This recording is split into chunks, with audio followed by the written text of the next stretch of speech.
Hello, Brandywell High School. I'm Cole Talley. And I'm Eli. On September 11, 2001, the United States was rocked when terrorists hijacked 4 planes in mid-flight. The terrorists flew 2 of the planes into 2 skyscrapers at the World Trade Center in New York City, causing the building to catch fire and collapse. Another plane destroyed part of the Pentagon, the U.S. military headquarters, in Arlington, Virginia. The 4th plane crashed in Shanksville, Pennsylvania.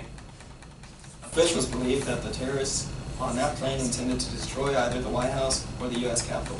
Passengers on this plane fought the terrorists and prevented them from reaching their goal. In all, nearly 3,000 people were killed in the 9/11 attacks. A total of 19 terrorists hijacked the 4 planes on 9/11. All of the men were the nations in the Middle East. They belonged to the terrorist group called Al-Qaeda, led by Osama bin Laden. Immediately, people came from all over the world to help. Some came to help the injured, some came to help clean up the site. Others brought food and cards for the workers. Many people worked around the clock to clear up the rubble and debris. And 8 months later, the last of the steel was removed.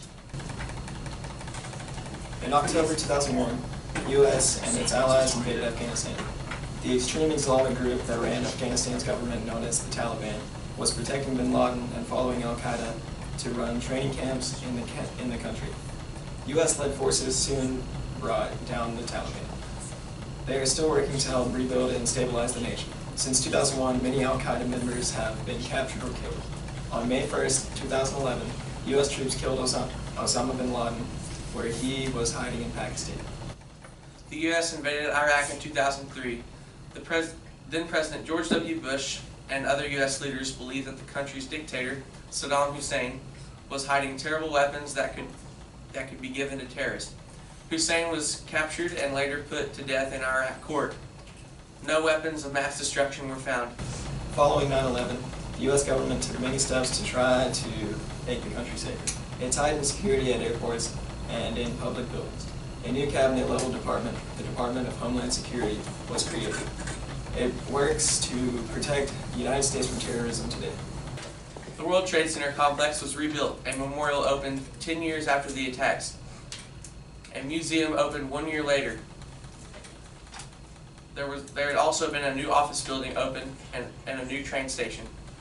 One of the new buildings even stands taller than the Twin Towers. Brandywell faculty members gave their memories of the 9/11 tragedy. Okay. During 9/11, I was a student at Cameron, and I was living in the dorms. I had just woken up and I had gone downstairs to go to my class, and I saw on the TV screen the footage from what was going on in New York. And so I went to class, and I got there, and they ended up canceling class for the day, and I still didn't really understand what was going on until I went over to the student union.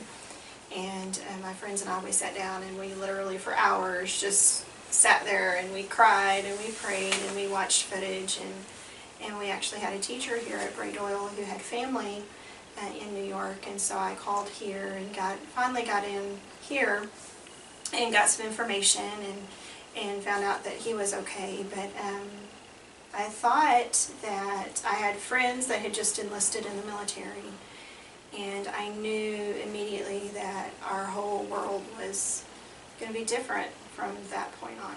So I thought that it was scary to the students because they didn't really know exactly what was happening, and it was scary to us because we knew what was happening. So everybody was pretty scared, and we all tried to just kind of calm down and talk about it to one another. And like Ms. Karen said, Mr. Williams, he tried to be really good about it, and we all got through it.